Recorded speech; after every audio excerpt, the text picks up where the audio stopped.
Todd, this is part 3. So there's many people who are going to be lost. There's many people that call you a false prophet, but you know, you've met my son. You know, when you looked into those deep brown eyes like Bambi, you know, you saw the love and the compassion in those eyes. You saw his love for you. You saw his compassion for humanity in those eyes. Now, you may have said that in another video, but the video Matthew saw, all you said was those deep brown eyes. That's all he remembers.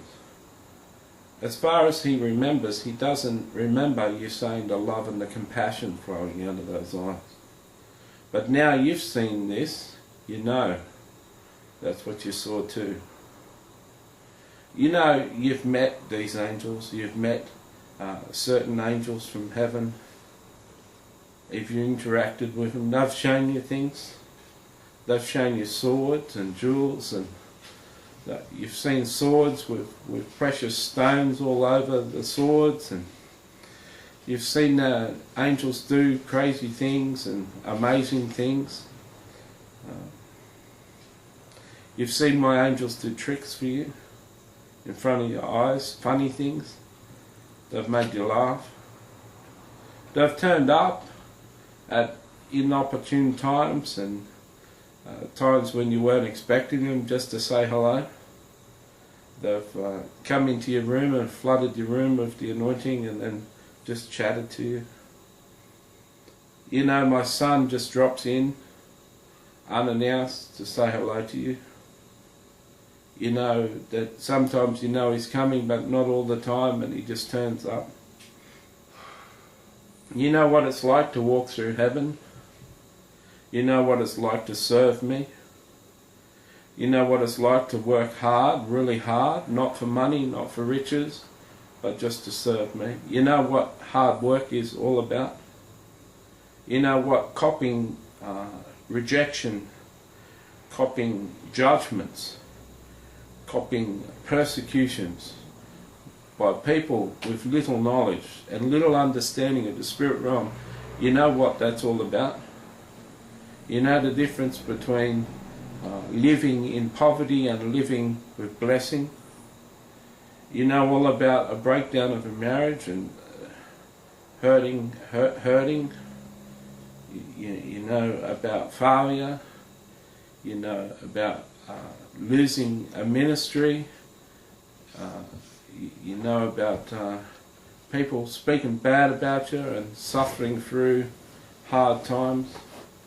You know about drugs, violence, prostitution, vice. You know about crime. You know about organised crime. You know about Satan's witchcraft. You know about Satan's kingdom. You know how to operate in the satanic realms. You know about angels. You know about so many things. These people, Todd, that mock you, they don't know these things. They're mockers. They're the scornful. Psalm 1 said, "Blessed is the man who doesn't sit under the counsel of the ungodly, doesn't stand in the way with sinners, and doesn't sit in the seat of the scornful or the mockers." There's plenty of mockers. I put the first prophetic word over you up on YouTube, and it opened a floodgate in my life. Well, I had people personally call me a false prophet, and but I've never had people blogging and writing YouTube videos, doing YouTube videos about me being a false prophet. So many people seem to hate you. And when I spoke a prophetic word over you, Todd, it just opened up. And, you know, I love it. I love it, the fact that you can be so mighty in the world, and yet the world can be so blind. You know, Jesus said that the blind lead the blind, and both of them will end up in the ditch. In the Christian church, has got no idea that a sinner's prayer won't get them to heaven. Christian church has got no idea about the works that got to be done to prove your salvation. They've got no idea about the fear of God. They've got no idea about true holiness. Christian church, by and large, haven't got a lot of idea about the power and the holiness and the anointing of God. They haven't got much insight into the supernatural. They haven't lived in the supernatural realms, in the glory realm, in the anointings and higher anointings. They don't know these things, Todd. They don't know what you know and we know together. I've got so much for you. There's so many years left, you know. The world's not going to end in 2012 like the whole world seems to think it is. It may get dark by then. People may think the world's going to end. But you and I both know we've got a few years left, and you're going to do mighty things in the world. Florida was just, I don't know, that was just an entree, and there's a 5-course meal coming. That was just a warm-up. That's just what I can do. Start in one meeting and continue into a revival. There's many people going to come and help you. There's many people that truly love you.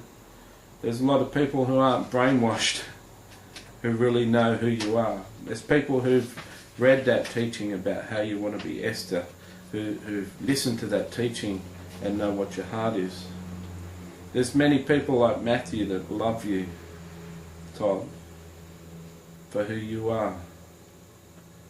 Would rather spend one day in the courts of the Lord than thousands elsewhere. There's people like Matthew who've been into the courts of the Lord, who've met God face to face, who've sat and conversed with God face to face. And the 15 minutes with God, you could swap for 10 years. It wouldn't even compare to those 15 minutes Matthew spent with me. You've been to heaven. You've conversed with me. You've met me. All the mockers in the world can't take that away. Do you think, does the world think that I bring my enemies to heaven? Does the world think I bring my false prophets to heaven? Hey, how are you? This is God. You're one of my major false prophets in the world, and this is just a delusion, Todd. This isn't really God. You're in hell. Did that happen to you, Todd, when you're up there? Or was it really me? Was it really my angels? Was it really Jesus? Was it really my saints? Were you really in heaven?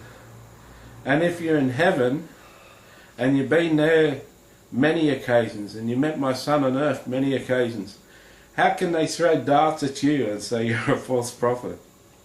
Do I bring my enemies to heaven? I'll tell you who my enemies are. James 4:4 says who my enemies are. Adulteresses and adulterers. Don't you know that friendship with the world makes yourself at enmity with God? Whoever therefore wants to become a friend of the world makes himself an enemy of God's. You know, this Christian church that accuse you of being a false prophet, many of them are my enemies. Many of them live on the lust of the world. They don't tithe, they don't give their money to me. They're selfish, they're all out for themselves. Even all the things they do at church and all their worship and all their prayer is all for themselves. I test the hearts.